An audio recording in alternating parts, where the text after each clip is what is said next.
धरना दिया। धरने का नेतृत्व पूर्व विधायक ललित मीणा ने किया। इस दौरान कस्बा थाना स्थित 33 केवी जीएसएस पर अधिकारियों का घेराव भी किया गया। किसानों ने अधिकारियों को समस्याएं बताते हुए समय पर निस्तारण नहीं होने पर नाराजगी जताई और खरी खोटी सुनाई। धरना प्रदर्शन के दौरान बमनगंवा क्षेत्र के किसानों ने लाइनमैन पर भेदभाव के गंभीर आरोप लगाए। इस दौरान मौके पर मौजूद लाइनमैन किसानों से अभद्रता करने लगा। इस पर वहां धरने पर बैठे पूर्व विधायक ललित मीणा भड़क गए। 33 केवी जीएसएस है, इससे 3 फीडर निकलते हैं। एक तो हमारा फीडर निकलता है मझोला ओगाड़ वाला, एक फीडर निकलता है यहाँ से संदोगड़ा आगर अमरोद होते हुए ये फीडर निकलता है, एक है बमनगंवा भानपुर पीपल खेड़ी। इस वाले फीडर पे वोल्टेज नहीं मिल पा रहा है पिछले 15 दिन से, और ट्रैपिंग इतनी ज़्यादा है कि 6 घंटे की सरकार का प्रावधान है, उसमें से घंटा 1.5 घंटा लाइट मिल पाती है, उसमें भी वोल्टेज 160 170 मिल रहा है। किसान पिछले 15 दिन से परेशान है। और जो आगर और अमरोद की जो ये लाइन है रामपुर कुजाए वाली, ये इतनी पुरानी लाइन है, जर्जर हो गई, रोज टूटती है और गाँव के और आमजन मिलके इसके फाल्ट को ढूंढते हैं। जोधपुर में जेएनवीयू पर छात्रों का प्रदर्शन। छात्र संघ अध्यक्ष अरविंद सिंह के नेतृत्व में प्रदर्शन किया गया। केंद्रीय दफ्तर पर यह प्रदर्शन किया जा रहा है। मांगों को लेकर स्टूडेंट पहुंचे जेएनवीयू हेड ऑफिस। 18 सूत्री मांग पत्र के साथ छात्र नारेबाजी कर रहे हैं।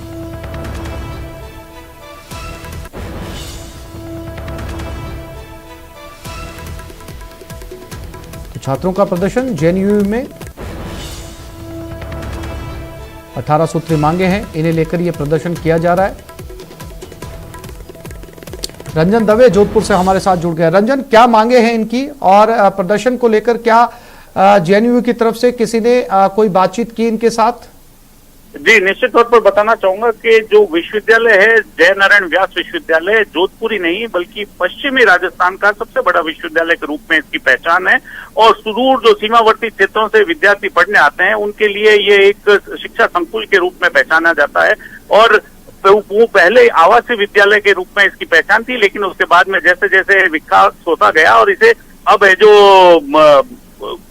संभागीय विश्वविद्यालय का दर्जा दिया है। लेकिन अभी जो एक आदेश आया उसके तहत यहाँ कर्मचारियों की संख्या में कटौती की बात कही है। इसको लेकर छात्रों ने नाराजगी जाहिर की है। और उसके अलावा जो छात्रों के साथ में लगातार जो असुविधा होती है, एकल खिड़की है, तकरीबन 1.5 लाख से अधिक विद्यार्थी यहाँ प्रवेशरत अध्ययनरत हैं और उनके लिए सिर्फ एक सिंगल विंडो है। उसके अलावा फीस जमा कराने के लिए अलग काउंटर है और जो नॉन एकेडमिक काम के लिए छात्रों को चक्कर लगाने पड़ते हैं। ये एक वास्तव में एक बहुत बड़ी समस्या है जिसको लेकर के बाहर से और संभाग भर से जो विद्यार्थी यहाँ पहुंचते हैं उनको समस्या से दो चार होना पड़ता है। तो विश्वविद्यालय के जो वर्तमान में जो छात्र संघ अध्यक्ष हैं अरविंद सिंह भाटी, उन्होंने इस पूरी बात को लिया है और ये जानकारी के लिए आपका धन्यवाद।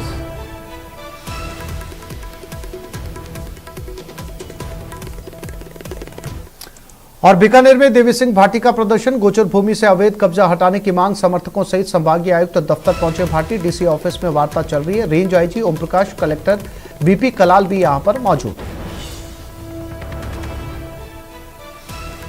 तो बीकानेर में यह प्रदर्शन चल रहा है। फिलहाल कलेक्टर के साथ देवी सिंह भाटी की मुलाकात। गोचर भूमि को अवैध कब्जे से मुक्त कराने को लेकर यह आंदोलन किया जा रहा है।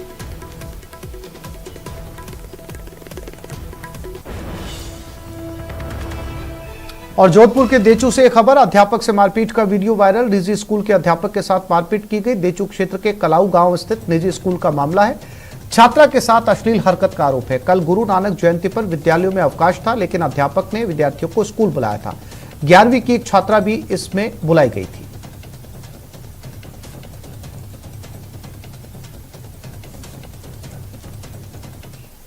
और ये खबर भरतपुर से। रेप पीड़िता युवती ने आत्महत्या की कोशिश की। आरोपी ने अश्लील वीडियो सोशल मीडिया पर वायरल कर दिया। युवती ने इसके बाद खुद को फांसी लगाने की कोशिश की। गंभीर हालत में युवती को अस्पताल में भर्ती करवाया गया।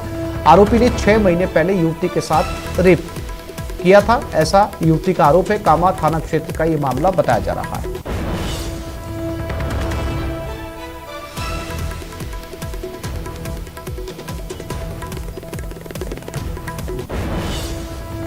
बांसवाड़ा में पत्नी को नया मोबाइल नहीं दिलवाना पति के लिए परेशानी बन गया। युवती के उल्हाने पर उसके भाइयों ने पति को सरियों से बुरी तरीके से पीटा और लहूलुहान जमीन पर पड़ा छोड़ दिया। युवती भी पति और 3 बच्चों को छोड़ भाइयों के साथ पीहर चली गई।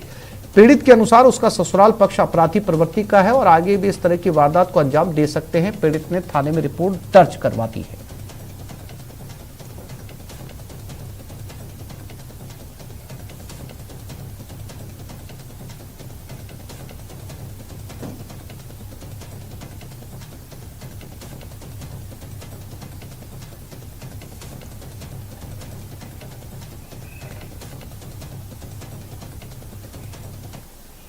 जेडीए के प्रवर्तन दस्ते ने आज बेशकीमती जमीन से अवैध अतिक्रमण ध्वस्त किया। करीब 300 करोड़ रुपए की बेशकीमती जमीन पर आज अल सुबह प्रवर्तन दस्ते ने कब्जा किया। हालांकि इस दौरान जेडीए को विरोध का सामना भी करना पड़ा। कार्रवाई के विरोध में एक व्यक्ति पानी की टंकी पर चढ़ गया। हालांकि गनीमत यह रही, पानी की टंकी पर चढ़ने वाले व्यक्ति को मधुमक्खियों ने काट लिया। इसके बाद में विरोध कर रहे छोटू मीणा टंकी से उतर गए। टंकी से उतरने के बाद पुलिस ने छोटू मीणा को पकड़कर अस्पताल भिजवा दिया। आपको बता दें, वीकेआई रोड स्थित मल्होत्रा नगर क्षेत्र में करीब 12 बीघा बेशकीमती जमीन पर टिन शेड नुमा मार्बल गोदाम, ऑफिस, दुकानें, झुग्गी झोपड़ियां, तार फेंसिंग और बाउंड्री वॉल करके सालों से कब्जा किया हुआ था।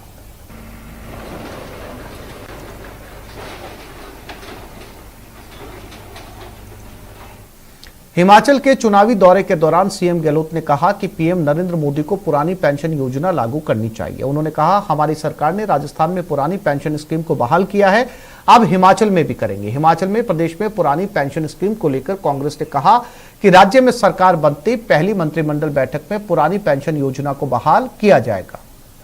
कोई राजनीतिक तीर नहीं है, ईमानदारी की बात है और किसी ने मांग भी नहीं करी थी राजस्थान के अंदर। ऑन रिकॉर्ड बोल रहा हूँ, किसी ने मांग भी नहीं करी थी। उसके बावजूद भी ये मानवीय दृष्टिकोण हमने किया कि ये जो वो इसलिए मांग नहीं करेंगे, उन्हें विश्वास भी नहीं था कि ये वापस ओल्ड एज पेंशन लागू हो सकती है। तो हमने मानवीय दृष्टिकोण से फैसले को किया, कन्विंस होके किया, सोच समझ के किया।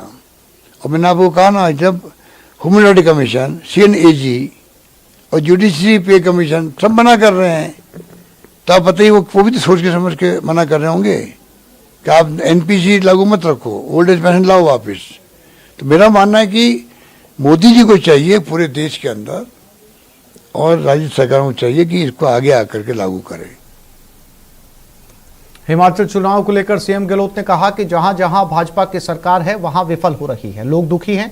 कर्नाटक, हिमाचल प्रदेश और गुजरात में स्थिति बनी हुई है। लोग अब कांग्रेस की तरफ देख रहे हैं, क्योंकि कांग्रेस नेतृत्व पार्टी ही नहीं बल्कि देश और कांग्रेस का DNA भी है। देखिए, राजस्थान में, हिमाचल में देखिए आप, गुजरात में देखिए, सरकार विरोधी बहुत भयंकर लहर है। इसका मतलब है भारतीय जनता पार्टी सरकार जहाँ जहाँ पर है वो सब फेल हो रही है। भयंकर जो करप्शन वहां पर है, चाल चरित्र चेहरा ये बातें करते थे जब सत्ता में नहीं होते थे, तब वो सब एक्सपोज हो गए हैं। कोई हदें पार करके करप्शन की, तो लूट रहे हैं कि पहले मौका मिला, पता नहीं आगे मौका मिलेगा कि नहीं मिलेगा। इन हालातों में सरकार चल रही है, तो लोग दुखी हो गए हैं। कर्नाटक में स्थिति मैंने देखी है, गुजरात में देख के आया हूँ, हिमाचल में सुन रहा हूँ, सब जगह स्थिति बनी हुई है और कांग्रेस की स्थिति अच्छी बनी हुई है। राजस्थान की सरकार ने भले ही जवाबदेही कानून का ड्राफ्ट जारी कर दिया है, मगर इस कानून के ड्राफ्ट की कमियों को लेकर सामाजिक संगठन लामबंद हो गए। देखते हैं इस रिपोर्ट में।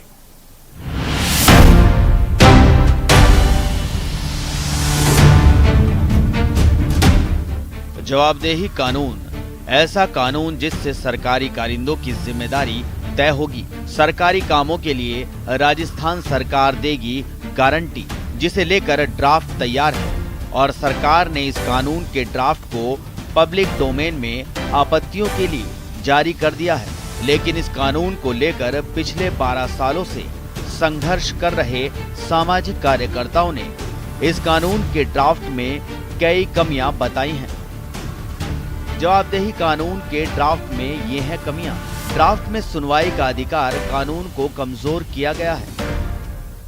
कई तरह की शिकायतें इस कानून के दायरे में ही नहीं आ पाएंगी और इस कानून के तहत पंजीकृत नहीं करा पाएंगे।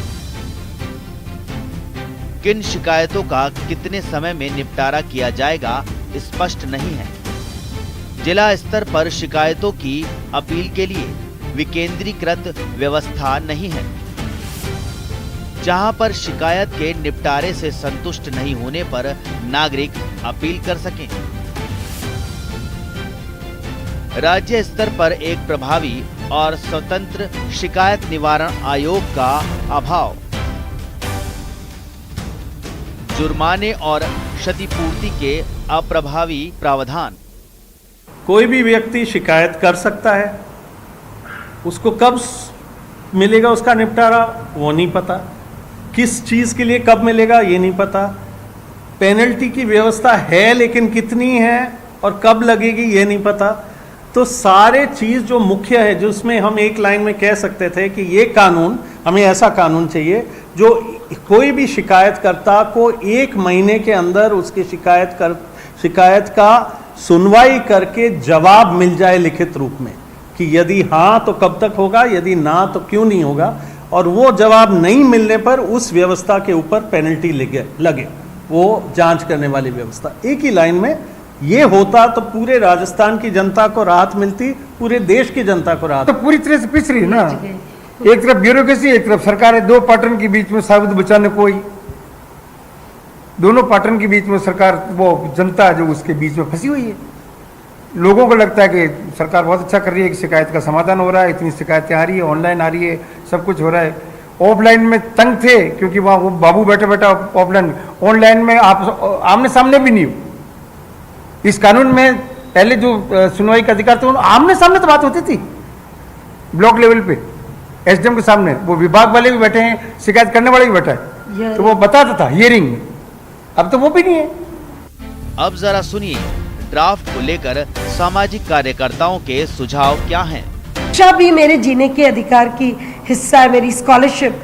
तो मुझे लगता है कि ये इस जिम्मेवारी से कतराना राजस्थान सरकार द्वारा स्पष्ट साबित करता है कि वो इस तरह की हमें शासकीय व्यवस्था, जवाबदेह शासकीय व्यवस्था नहीं देना चाहती है, पारदर्शी शासकीय व्यवस्था नहीं देना चाहती है और एक जिम्मेदारी लेने वाली शासकीय व्यवस्था नहीं देना चाहती है, ना शिकायतों का समाधान वाली व्यवस्था देना चाहती है। बहरहाल सामाजिक संगठनों के 12 साल के संघर्ष, धरने, प्रदर्शनों और कड़ी मेहनत के बाद इस कानून को लाने के लिए ड्राफ्ट भी सरकार लेकर आई है, मगर अभी भी कानून जनता को राहत देने वाला नहीं है और इसीलिए जवाबदेही कानून के लिए लंबी लड़ाई लड़ रहे सामाजिक संगठन सरकार को पुरजोर तरीके से कानून में जिम्मेदारी तय करने की डिमांड उठा रहे हैं। जयपुर से न्यूज़ 18 राजस्थान के लिए लवली वाधवा की रिपोर्ट। और अब बात क्रिकेटर सचिन तेंदुलकर की। सचिन तेंदुलकर ने जंगल सफारी का मजा लिया। सचिन रणथंभौर टाइगर रिजर्व में जंगल सफारी के लिए सुबह सुबह निकले और सफारी के दौरान जोन नंबर 1 में सचिन को बाघिन नूरी का दीदार भी हुआ। बाघिन नूरी आज सुबह जंगल में शिकार की कोशिश कर रही थी। जंगल सफारी के दौरान सचिन की पत्नी अंजलि तेंदुलकर भी उनके साथ रही।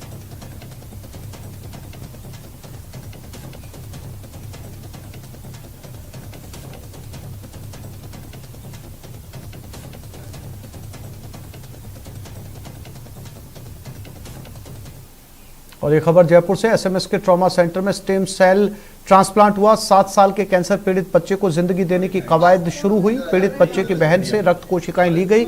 वरिष्ठ चिकित्सकों के निर्देशन में ट्रांसप्लांट चल रहा है।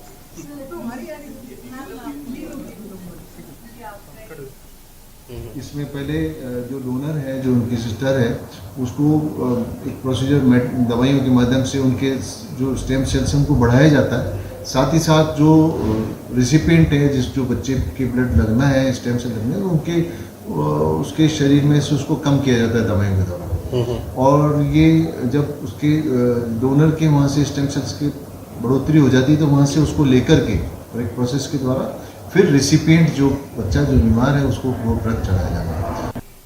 सवाई माधोपुर के चौथ का बरवाड़ा क्षेत्र में पिछले कुछ दिनों से लगातार पैंथर का मूवमेंट बना हुआ है। ऐसे में रात को गश्त कर रहे पुलिस दलों को आंदोली गांव के पास सड़क के नजदीक एक पैंथर नजर आया। इसके बाद पुलिसकर्मी ने उसका वीडियो बनाया। बताया जा रहा है कि क्षेत्र में कई सालों बाद पैंथर देखे जाने से लोगों में जितनी खुशी है उतना ही डर भी। इस क्षेत्र में 2-3 दिन पूर्व भी पैंथर ने एक भैंस पर हमला किया था। तब ग्रामीणों की बात पर किसी को यकीन नहीं हुआ। फिलहाल पुलिसकर्मी पैंथर देखकर उत्साहित हैं।